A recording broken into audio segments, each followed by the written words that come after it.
Modi plus ನಾವು ಕೇಳಿ ಕೇಳಿ ಕೇಳಿ ಸಾಕಾಗಿದ್ದಾವೆ. ಮಾತಿನ ಮಲ್ಲರು, ಸುಳ್ಳು ಅವರ ಮನೆ ದೇವರು, ಸತ್ಯ ಕಾಂಗ್ರೆಸ್, ಸುಳ್ಳು ಸತ್ಯದ ಸಮರ. ಇದು ಮಹಿಳೆಯರ ಒಂದು ಗ್ಯಾರಂಟಿ ಯೋಜನೆಯಿಂದ ತುಂಬಾ ಚೆನ್ನಾಗಿ ನಡೀತಾ ಇದೆ. ಈ ಒಂದು ದಿಶೆಯಲ್ಲಿ ಈ ಸರಿ ನಾವು 100ಕ್ಕೆ 100 ಗೆಲ್ತೀವಿ. ಈ ಗ್ಯಾರಂಟಿಗಳು ನಮಗೆ ಶ್ರೀರಕ್ಷೆಯನ್ನ ಮಾಡ್ತೇವೆ. ಬಿಜೆಪಿ ಅವರನ್ನ ನಾವು 3 ಸರಿ 6 ಕಳಿಸಿದ್ರು ಸಹಿತ ಇಂತ ಬರಗಾಲ ಬಂದ್ರು ಏನೇ ಆಗಿದ್ರು ಒಂದು ದಿವಸನೂ ಒಂದೇ ಒಂದು ಶಬ್ದ ತೆಗೆದು ಮಾತಾಡಿಲ್ಲ.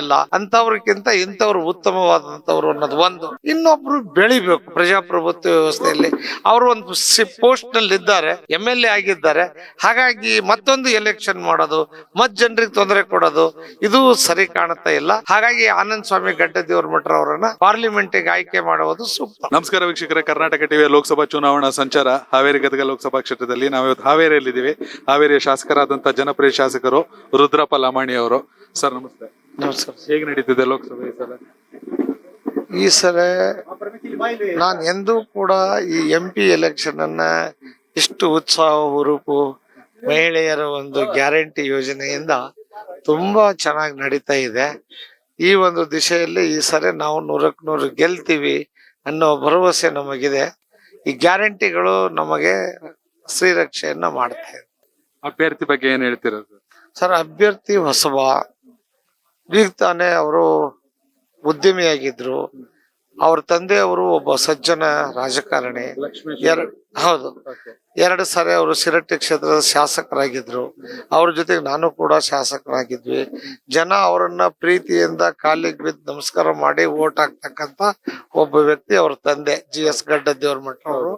ಅವರ ಸುಪುತ್ರರಂತ ಇವ್ರ ಮೇಲೆ ಯಾವುದೇ ಚಾರ್ಜ್ಗಳು ಮತ್ತೊಂದು ಯಾವುದೂ ಇಲ್ಲ. ಬಹಳ ಪ್ಲೇನ್ ಅಭ್ಯರ್ಥಿ. ಹಾಗಾಗಿ ಕೂಡ ಜನ ಅವರನ್ನು ನೋಡ್ತಾರೆ ಮತ್ತು ವಿದ್ಯಾವಂತರದಾರೆ. ಪಾರ್ಲಿಮೆಂಟಿನಲ್ಲಿ ಸಮರ್ಥನವಾಗಿ ಮಾತನಾಡ್ತಕ್ಕಂಥ ಶಕ್ತಿ ಅವರಿಗಿದೆ. ಹಾಗಾಗಿ ಅಂತವ್ರು ಪಾರ್ಲಿಮೆಂಟಿಗೆ ಹೋದ್ರೆ ಈ ಪ್ರಜಾಪ್ರಭುತ್ವದಲ್ಲಿ ಮಾತನಾಡ್ತಾರೆ. ಬಿಜೆಪಿ ಅವರನ್ನ ನಾವು 3 ಸರಿ 6 ಕಳಿಸಿದ್ರು ಸಹಿತ ಇಂಥ ಬರಗಾಲ ಬಂದ್ರು ಏನೇ ಆಗಿದ್ರು ಒಂದು ದಿವಸನೂ ಒಂದೇ ಒಂದು ಶಬ್ದ ತೆಗೆದು ಮಾತಾಡಿಲ್ಲ. ಅಂತವ್ರಿಗಿಂತ ಇಂಥವ್ರು ಉತ್ತಮವಾದಂಥವ್ರು ಅನ್ನೋದು ಒಂದು. ನಮ್ಮಿರ್ತಕ್ಕಂಥ ಅಭ್ಯರ್ಥಿ, ನಮ್ಮ ವಿರುದ್ಧ ಇರ್ತಕ್ಕಂಥ ಅಭ್ಯರ್ಥಿ ಈ ರಾಜ್ಯದ ಮಾಜಿ ಮುಖ್ಯಮಂತ್ರಿಗಳು. ಅವರು ತಂದೆಯವರು ಮುಖ್ಯಮಂತ್ರಿ ಆಗಿದ್ರು, ಅವರು ಮಂತ್ರಿಗಳಾಗಿದ್ರು, ಗೃಹ ಸಚಿವರಾಗಿದ್ರು, ಮುಖ್ಯಮಂತ್ರಿ ಕೂಡ ಆಗಿದ್ರು. ಈಗ ಹಾಲಿ MLA ಕೂಡ ಇದ್ದಾರೆ. ಹಾಗಾಗಿ ಒಬ್ರಿಗೇನೋ ಹೋಗ್ಬಾರ್ದು, ಇನ್ನೊಬ್ರು ಬೆಳಿಬೇಕು ಪ್ರಜಾಪ್ರಭುತ್ವ ವ್ಯವಸ್ಥೆಯಲ್ಲಿ. ಅವರು ಒಂದು ಪೋಸ್ಟ್ ನಲ್ಲಿ ಇದ್ದಾರೆ, MLA ಆಗಿದ್ದಾರೆ. ಹಾಗಾಗಿ ಮತ್ತೊಂದು ಎಲೆಕ್ಷನ್ ಮಾಡೋದು, ಜನರಿಗೆ ತೊಂದರೆ ಕೊಡೋದು ಇದು ಸರಿ ಕಾಣುತ್ತಾ ಇಲ್ಲ. ಹಾಗಾಗಿ ಆನಂದ್ ಸ್ವಾಮಿ ಗಡ್ಡದೇವ್ರ ಮಠ ಅವರನ್ನ ಪಾರ್ಲಿಮೆಂಟ್ಗೆ ಆಯ್ಕೆ ಮಾಡುವುದು ಸೂಕ್ತ. ಬಿಜೆಪಿಗರು ಹೇಳ್ತಾರೆ ನಮಗ್ ಮೋದಿ ಪ್ಲಸ್ ಅಂತ, ಕಾಂಗ್ರೆಸ್ ಅವ್ರು ಹೇಳ್ತಾರೆ ನಮಗ್ ಗ್ಯಾರಂಟಿನೇ ಪ್ಲಸ್ ಅಂತ. ಹಾವೇರಿ ಗದಗದಲ್ಲಿ ಯಾವ್ದು ಪ್ಲಸ್ ಆಗುತ್ತೆ? ಮೋದಿ ಪ್ಲಸ್ ನಾವು ಕೇಳಿ ಕೇಳಿ ಕೇಳಿ ಸಾಕಾಗಿದ್ದಾವ್ರಿ. ಜನ ಅವಾಗ ಬಹಳ ಜನ ಹುಡುಗರೆಲ್ಲ ಮೋದಿ ಮೋದಿ ಮೋದಿ ಅಂತಿದ್ರು. ಇವಾಗ ಎಲ್ಲರಿಗೂ ನಿರಾಶಾವಾದಿಗಳಾಗ್ಬಿಟ್ಟಿದ್ದಾರೆ. ಹಾಗಾಗಿ ಅವ್ರ ಡೆವಲಪ್ಮೆಂಟು, ಅವ್ರ ಏನ್ ಕೆಲಸ, ಗಂಗಾ ಯಮುನಾ ನದಿ, ಆ ನದಿ ಈ ನದಿ. ಮಾತಿನ ಮಲ್ಲರು, ಸುಳ್ಳು ಅವರ ಮನೆ ದೇವರು, ಸತ್ಯ ಕಾಂಗ್ರೆಸ್, ಸುಳ್ಳು ಸತ್ಯದ ಸಮರ. ಇದು ಅದರಿಂದ ಜನ ತೀರ್ಮಾನ ಮಾಡ್ತಾರೆ ಯಾವುದು ಸತ್ಯ ಯಾವುದು ಸುಳ್ಳು. ಸುಳ್ಳಿಗೆ ಬೆಲೆ ಇಲ್ಲ, ಸತ್ಯಕ್ಕೆ ಸಾವಿಲ್ಲ. ವಿಧಾನಸಭೆ ಲೋಕಸಭೆ ಚುನಾವಣೆ ಬೇರೆ ಅಂದ್ರೂ ಕೂಡ ಶಾಸಕರ ಪ್ರಾಬಲ್ಯ ಕೌಂಟ್ ಆಗೇ ಆಗುತ್ತೆ. ನೀವು 7 ಜನ MLAಗಳು ಈ ಬಾರಿ ಹಾವೇರಿ ಗದಗದಲ್ಲಿ ಎಷ್ಟು ಮಟ್ಟಿಗೆ ಶಕ್ತಿ ತುಂಬುತ್ತೆ ನಿಮ್ ಪಕ್ಷಕ್ಕೆ? ಸರ್, ಈಗ ನಮ್ಮ ಚುನಾವಣೆಯಲ್ಲಿ ಇರ್ತಕ್ಕಂಥದ್ದು ಅವತ್ತು ನಾವು ಗ್ಯಾರಂಟಿಗಳನ್ನ ಕೊಡ್ತೀವಿ ಅಂತ ಹೇಳಿದ್ರಿಂದ ಜನ ನಮಗ್ ಕೊಟ್ಟಿದ್ದಾರೆ.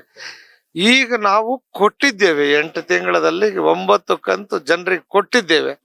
ಆ ಗ್ಯಾರಂಟಿಗಳನ್ನ ಜನ ಬಹಳ ಪ್ರೀತಿಯಿಂದ ಸ್ವೀಕಾರ ಮಾಡಿದ್ದಾರೆ. ಅದರಲ್ಲಿ ಮಹಿಳೆಯರಿಗೆ ಹೆಚ್ಚು ಪಾಲು ಅದಾಗಿದೆ.